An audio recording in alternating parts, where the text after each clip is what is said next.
úspěchy na rybách.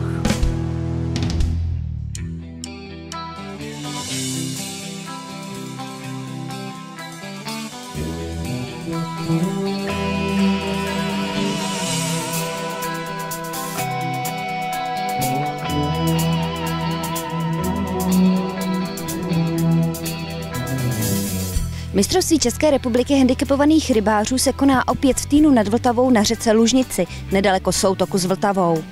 Uplakané počasí, které trvalo po celou dobu závodu, nikomu nevadilo. Závodníci pevně seděli na svých židlích a nenechali si utéct ani jediný záběr.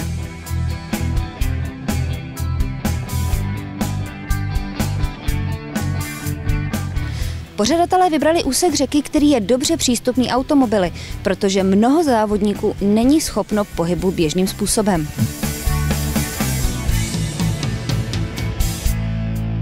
Na mistrovství České republiky handicapovaných rybářů nemůže chybět ani státní trenér handicapovaných rybářů, kterým je Richard Konopásek. Ahoj, Ríšo. Nazdar. Ty tedy máš docela složitý úkol, protože tento závod je nominační na mistrovství světa. Jaká žilízka v ohni tady máš a kdo je podle tebe největším favoritem? Tak jako je tady kompletní reprezentace a navíc tady jsou kluci z Polska, takže to je vlastně mezinárodní mistrovství handicapovaných rybářů a je to vlastně nominační závod na mistrovství světa, které se koná letos v Bosně. A ty kritéria, ta reprezentace, vlastně tady není zas tak široký výběr lidí, kteří se o tu reprezentaci můžou ucházet, takže jako ta reprezentace vlastně je prakticky daná, jo, plus minus 2 lidi, jo, který vlastně budou zapadat do té sestavy a vlastně je to takový i trénink prostě. Každý závodník v závislosti na svém handicapu má nárok na podporu asistenta, což znamená, že podle stupně svého postižení mu je dopřána asistence buď při podebírání ryb, napichování návnady, nebo při nahazování a krmení. Vše záleží na stupni handicapu. Vzhledem k tomu, že se nám sjelo 24 závodníků, kteří vlastně chtěli bojovat o to, protože tohle byl poslední nominační závod před mistrovstvím světa, který máme v Bosně. To bude teďko někdy, tak za 2 měsíce hádám. Začátkem srpna proběhne v Bosně mistrovství světa handicapovaných rybářů v Plavané na řece Neretvě. Na Lužnickém břehu vyrostly deštníky jako mochomůrky po dešti. Aby ne, také prší od rána do večera.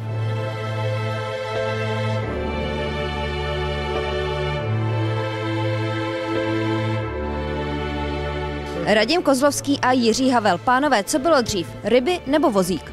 Tak u mě to byly ryby, já chytám od dětství. No já taky, ryby od 6 let a v podstatě pořád mě to drží. Dovedete si to představit i naopak? Napřed vozík a potom ryby? No já si myslím, že to není problém a naopak rybařina si myslím, že pro ten vozík je alternativou a dobrý sport pro vozíčkáře. Dneska přibývá těch lovných míst, které vytváří Český rybářský svaz, takže ta situace se stále zlepšuje a jsou místa, kde se opravdu dá pohodlně zachytat. Já souhlasím. Myslíte si, že je to i dobrá terapie? No, určitě, rybařina uklidňuje. Jak se tady cítíte mezi ostatními handicapovanými rybáři, ale i mezi těmi zdravými? No tak my jsme jedna velká parta, prostě vždycky se těším, až se bude konat znova mistrovství a sejdeme se a znovu si popovídáme, hlavně o rybách teda. Vypijeme nějakou tu štamperličku a zachytáme si. Takže je to super a jsem moc rád, že je tady takový kolektiv. Co se týče rybářů zdravých nebo chodících, tak samozřejmě vesměs je to dobrá parta taky a já třeba chytám ligu mezi zdravými rybáři a máme se super, jako je to fajn. Závodníci soutěží v jednotlivcích i družstvech. 3členná družstva musí dát součet handicapu 10. To znamená, že pokud jsou 2 těžce tělesně postižení, může soutěžit i zdravý závodník. To byl úplně marný s tím klukem, navíc mi to zamotával, nebyl ani jako vyndat rybu. Já vůbec nevím taky, jak kteří jsme, jestli jsme v Gruzii, podle mě Poláci vedou, ne? Sakra. V roce 2016 by se mělo mistrovství světa v plavené handicapovaných rybářů konat právě v České republice. Kandidátem na ředitele závodu je Marta Vitochová z RSK Pardubice. Ahoj Marto. Ahoj. Jak se cítíš v roli ředitelky závodu? Ty cestuješ s reprezentací, takže české závodníky znáš závodní pole, víš, co se na závodech děje, víš, o čem to je. Jak si to dokážeš představit v českých podmínkách? No, zatím si to ještě moc představit nedovedu, ale mám scénář z roku 2005, kdy se konaly vlastně mistrovství světa v Pardubicích, kde by se mělo konat i v roce 2016. Bylo teda schváleno to konání, takže doufám, že se pokusíme trošičku najet na ten starý scénář a doplnit ho o nové možnosti a zkušenosti, které získáváme vlastně na jednotlivých mistrovstvích, kam jezdíme každý rok. Letos je to Bosna, jsou závodníci dobře připraveni? No, závodníci jsou každý rok dobře připraveni. Záleží ovšem na trenérovi, jestli zvolí dobrou taktiku, aby závodníci zachytali co nejlépe. A to je otázka na Ríšu Konopáska. My tu reprezentaci jako máme jako dost jako danou, jo, protože tam je jenom úzký výběr těch závodníků, takže se mění maximálně 1 nebo 2 lidi. Jo. A je nás teda 5, jeden je náhradník a jede Radim, Kozlovský Radim, pak Martin Kovář, Martin Růžička, Bohuš Sedláček a ten poslední je náhradník je Havel, Jirka Havel. Honzo, já jsem tě dneska viděla s děličkou, jak se ti chytalo? Já jsem s ní letos chytal poprvé. No. Chytalo se mi s ní dobře, akorát, že těch ryb mohlo být víc.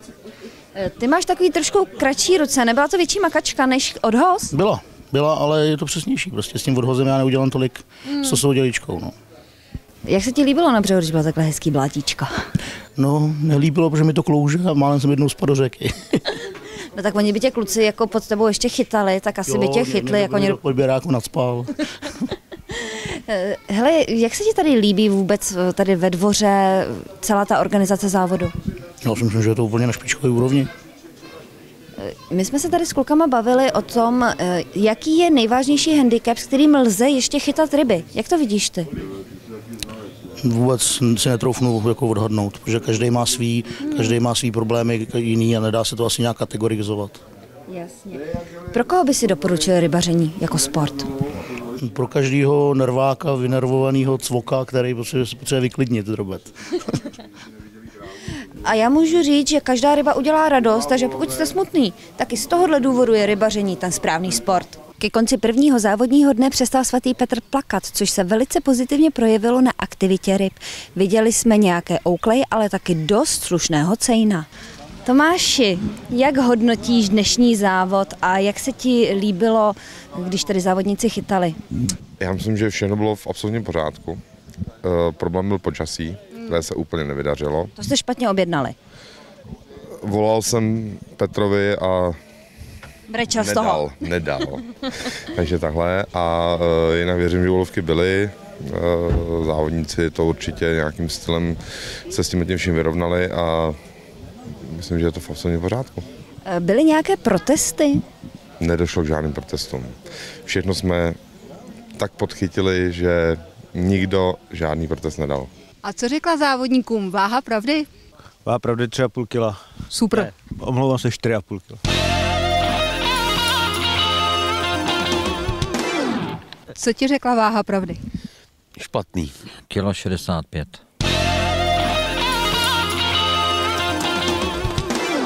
Váha pravdy dneska asi lhala, nebo co? Jako? Jsme prohráli o 20 gramů. Tak nevíře, ale tak jako gratulujeme soupeřům. Nachytałem 5 kilo 170 gram. Co ti řekla váha pravdy? No, že jsem chytal špatně asi. Nejúspěšnějším závodníkem dnešního dne je Radim Kozlovský, vicemistr z Francie v roce 2010. Radime, čím si zlákal z ryby dneska, aby ti šli na háček a jak se ti to podařilo jich zlákat tolik? No tak samozřejmě základem bylo živé krmení, to znamená využil jsem maximálně 2,5 litru živého krmení, nastříhali jsme nějaké žížaly, použili jsme taky patentky a ten první den tady bývá tradičně slabší, ale přesto se nám podařilo dostatkem živého krmení prostě ryby přesvědčit k tomu, aby brali a měl jsem možná i štěstí, že mi najeli větší cejni, takže ta váha nakonec zvítězila a byl jsem první. Hydrometeorologický ústav vydal výstrahu, povodňovou výstrahu. Jaký máš pocit z toho, když chytáš na řece, která se může rozvodnit? No, můj pocit je relativně pohodový, protože na podzim v loňském roce jsme měli chytat ligu na Moravě, kdy bylo taky Morava rozvodněná, takže já jsem připraven i s 25 lizátkem, takže pokud se nám to tady rozvodní, tak si myslím, že mě to nepřekvapí a naposledy, když tady jsme chytali o velké vodě, tak jsem zvítězil, tak si myslím, že to bude jenom pozitivní pro mě. Jaká byla největší, nejhezčí ryba, kterou si zahlíd při vážení? Největší ryba? Byly tady hlavně bílé ryby, to je jedna věc. Největší ryba, kterou vlastně někdo teda nevytáhl, tak to podle mě byl i sumec, který zabral na 3-4 červíky a který teda se pustil a mohlo to být moc hezký. Co očekáváš od druhého závodního dne? Doufám, že lepší počasí, to je základ. A v případě, že nebude lepší počasí, tak věřím, že se s ním vyrovnají a že nějakým stylem to dáme opět dohromady. Říká Tomáš Kučera. Zdislav Mahovský, ahoj. Ahoj. A Evžen Blaščák, ahoj. Ahoj. Pánové, jak se vám zdá řeka Lužnice? Je to pro vás lehká nebo těžká voda? Lużnica jest to rzeka, na której łowimy pierwszy raz. Jesteśmy tutaj zaproszeni przez organizację czeską. Zaczęliśmy nawiązywać kontakty przez pana Szuścika, Rolanda. Potoczyło to się tak, że jesteśmy dzisiaj tutaj i startujemy w zawodach dla niepełnosprawnych. A je to těžká nebo lehká řeka? Jest to ciężka rzeka, na której trzeba mieć duże doświadczenie, żeby zrobić wynik. Jaké nástrahy a návnady jste použili? Jaké háčky a tak, co všechno jste potřebovali? Co bylo to tajemství vašeho úspěchu? Myślę, że nie ma tutaj wielkich tajemnic. Ja raczej spodziewałem się cięższego łowiska, bardziej większego wyzwania. Pokazuje się, że dobry trener to połowa sukcesu. Dzisiaj udało nam się wygrać tak zwany sektor. Nie było łatwo, ale nie było aż tak ciężko, jak się spodziewałem. Jaká nástraha nejvíce fungovala? Červ, žížala nebo kukuřice? Zanęta, na to pytanie odpowiem jutro.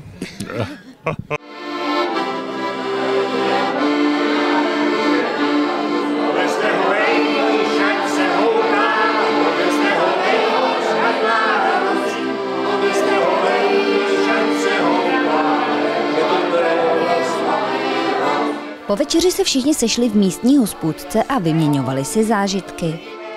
Někdo si s kamarády zaspíval známé písničky a jiní si zase dopřáli špetku alkoholu ve zdravé míře.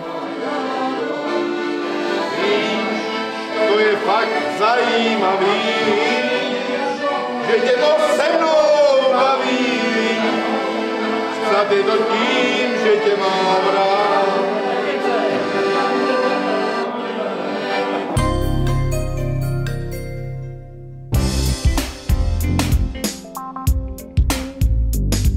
Podle předpovědi i druhý závodní den mělo pršet a předpověď se vydařila, ale závodníkům to nevadí a ryby chytají.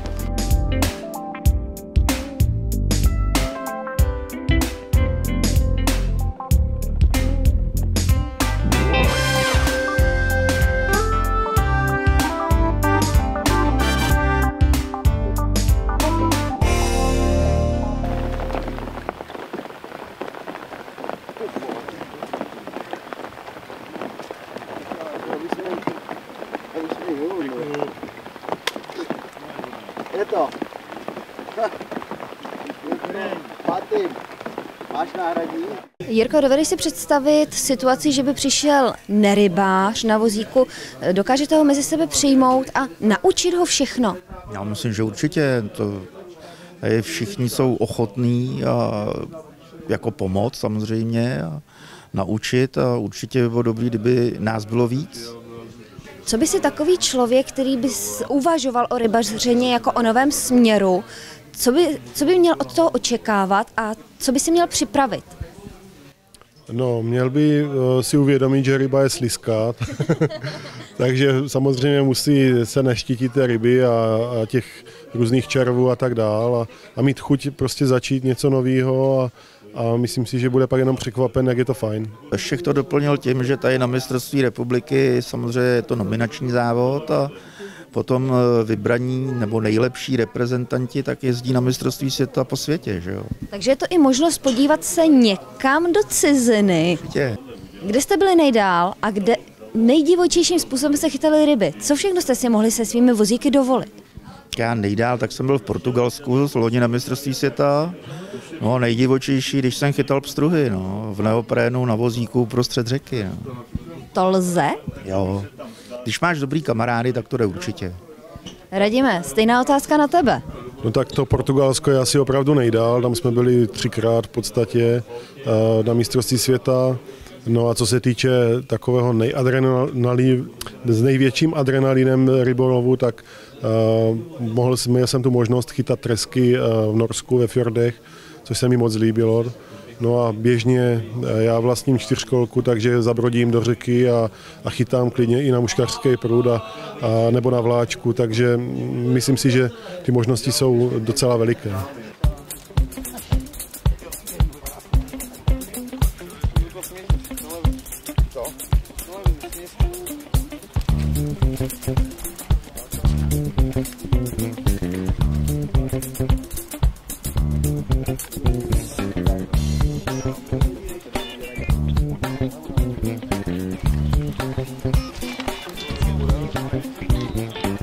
Vážení přátelé, dovolte mi, abych jsme vyhodnocením ukončili mistrovství republiky handicapovaných rybářů tady na Lužnici. Na prvním místě s počtem bodů 3 se umístilo družstvo Zkušené Vidry, Kozlovský, Kovář, Hirman. Na prvním místě s počtem bodů 2, teda se součtem 2, s počtem bodů 13 490 se umístil Radim Kozlovský. Jo.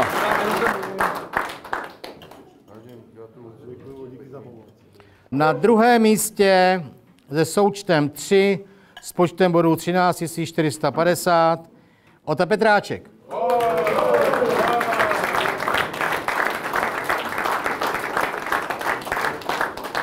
Na třetím místě se součtem 4 s počtem bodů 18 070 Martin Kovář. Desítě děkuji, si berou ceny v klidu, jo? Jo? Děkuji. Děkuji, trenére.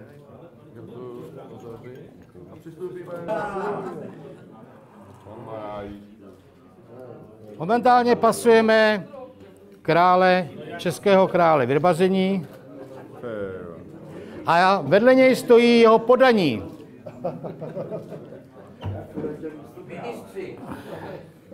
Jinak mu předáme ještě putovní pohár, který doufám, že nerozbije, a titul mistra republiky.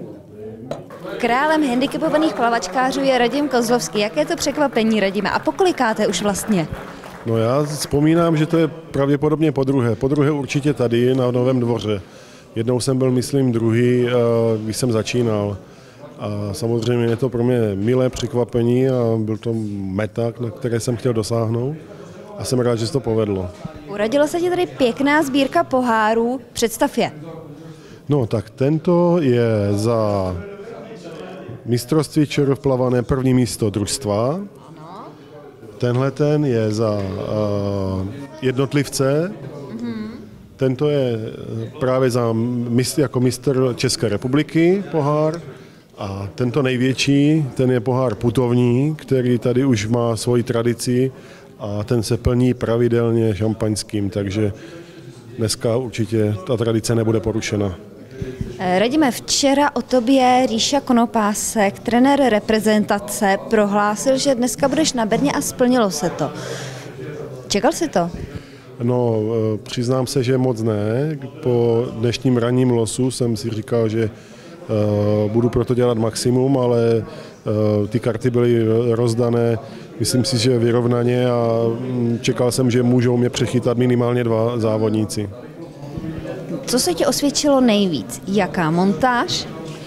No, já jsem oproti třeba těm ostatním, když jsem potom diskutoval po závodech, zvolil těžší splávky, protože jsem předpokládal, a ono to tak opravdu bylo, že po ty 2 dny pršelo a ta voda neustále jakoby stoupala a zrychlovala se, takže myslím si, že to byla ta správná taktika, že jsem to prostě udržel tu nástrahu u dna. Sadil jsi spíš na menší nebo větší ryby? No, samozřejmě raději chytám větší ryby, ale takové, které se dají relativně rychle vytáhnout z vody. Jaké krmení si postavil do závodu? No, já jsem použil tradiční krmení, které mi tady funguje. Je to krmení, které míchá Richard Konopásek. A nově jsem ho trošku vylepšil. Použil jsem masovou směs, asi 1/3, která vlastně myslel jsem, že by mohla přilákat větší ryby a myslím si, že opravdu ty ryby větší jsem chytal než ostatní a to asi rozhodlo. Použil jsi třeba hlínu na zatížení směsi? No, samozřejmě hlína je nepostradatelnou součástí krmení na řeku, takže použil jsem tak 1/3 hlíny a 2/3 krmení. A jaká barva červu nejlépe šla? No, chytal jsem samozřejmě vesměs na bílé červy, zkoušel jsem taky hnojáky, ale hlavní nástrahou byla patentka. Tohle to máš od Českého rybářského svazu. Chciałbym podziękować Czeskiemu Swazowi za zaproszenie nas, Polaków, na te mistrzostwa. I obiecujemy, że będziemy chcieli przyjeżdżać. Zapraszajcie nas. Prosimy o zaproszenie na przyszły rok. Przyjedziemy w innym składzie. No. Lepším, jo? Lepszym składzie. I mogę obiecać, że nie będzie niedomówień, które powstały wczorajszego dnia, za co przepraszam. Z Martinem rozmawiałem, przepraszam. I dziękujemy. Taky. My taky jdeme za účel.